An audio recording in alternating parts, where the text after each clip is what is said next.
Lee എന്താ ഋഷി? എന്തിനാ ബെല്ലടിച്ചേ? Lee വേണ്ട, എന്നോട് മിണ്ടണ്ട. ആ ജിൻസി ഗുളിക തന്നപ്പോ തട്ടിക്കളഞ്ഞത് എന്തിനാ? എനിക്കവിടെ ജോലിയുണ്ട്. ജിൻസി അല്ലേ ഋഷിക്ക് എന്നും മരുന്ന് തരുന്നതും ആഹാരം തരുന്നതും ഒക്കെ. അതുകൊണ്ട് ഇനി മുതൽ ജിൻസി മരുന്ന് തരുമ്പോ അനുസരണയോടെ കഴിക്കണം കേട്ടോ. പിണങ്ങിയോ?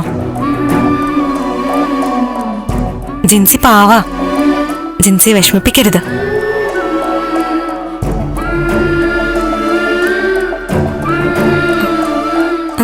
ഞാൻ ഗുളിക തരട്ടെ?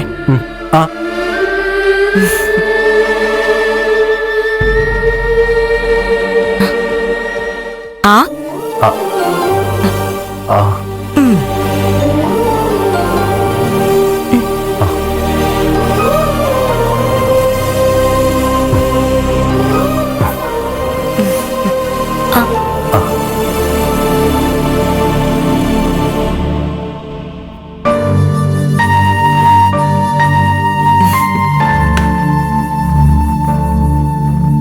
ഇന്നലെ ഞാനാ ഗുളിക തന്നെ.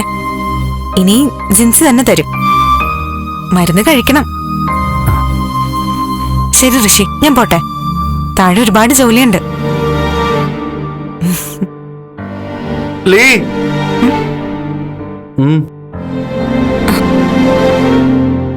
എന്താ?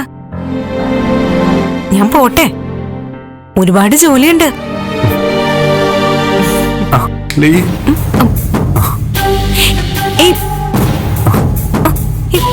ഋഷി വിട്. എന്താ ഇത്? കൈ വിട് ഋഷി, എനിക്ക് ജോലിയുണ്ട്. ഋഷി വിട്. ഋഷി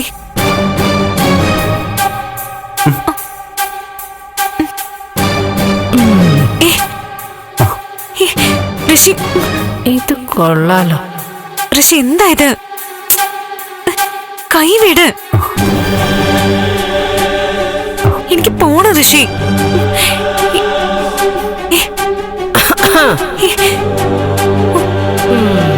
ജിൻസി എന്നോട് ഇവിടെ ഇരിക്കാൻ പറയാ. വിടുന്നില്ല. ശരി ശരി, നടക്കട്ടെ നടക്കട്ടെ, ഞാൻ പോണേ. Jincy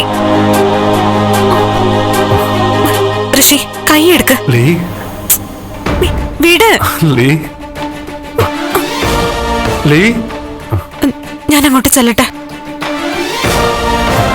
Lee Lee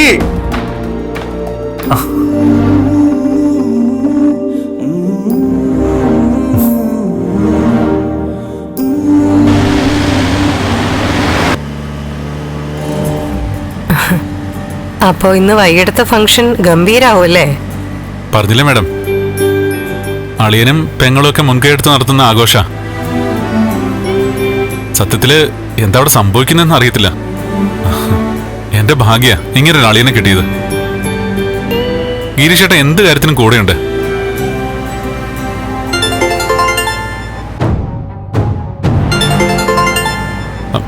madam, wife വിളിക്കുന്നു, ഞാനൊന്ന് ഫോൺ എടുത്തോട്ടെ? ആ എടുത്തോളൂ നന്ദ.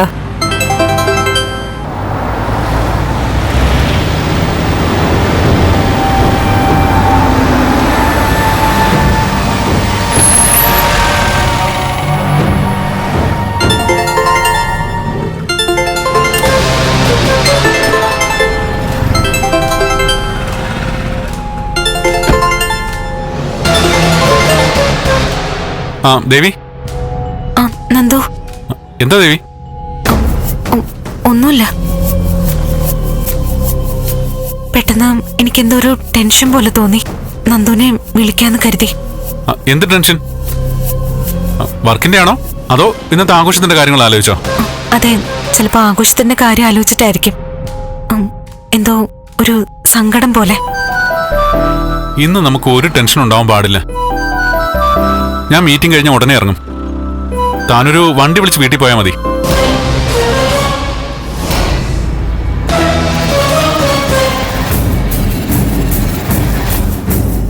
ശരി നന്ദു, എനിക്ക് നന്ദുവിനോട് എന്തൊക്കെയോ പറയാനുണ്ട്.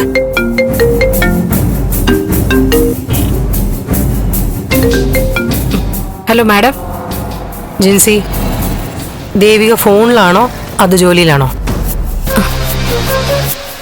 നന്ദു തിരക്കിലാണോ? ആ അതെ, തിരക്കില്ല. അവൾ ഫോണിൽ തന്നെയാ മാഡം. ഫ്ലവേഴ്സ് ഒരുക്കുന്ന കാഴ്ച വസന്തം യൂട്യൂബിൽ പ്രേക്ഷകർക്ക് ലൈവായി കാണാം. ഫ്ലവേഴ്സ് കോമഡിയിൽ ജോയിൻ ചെയ്യൂ, ആസ്വദിക്കൂ.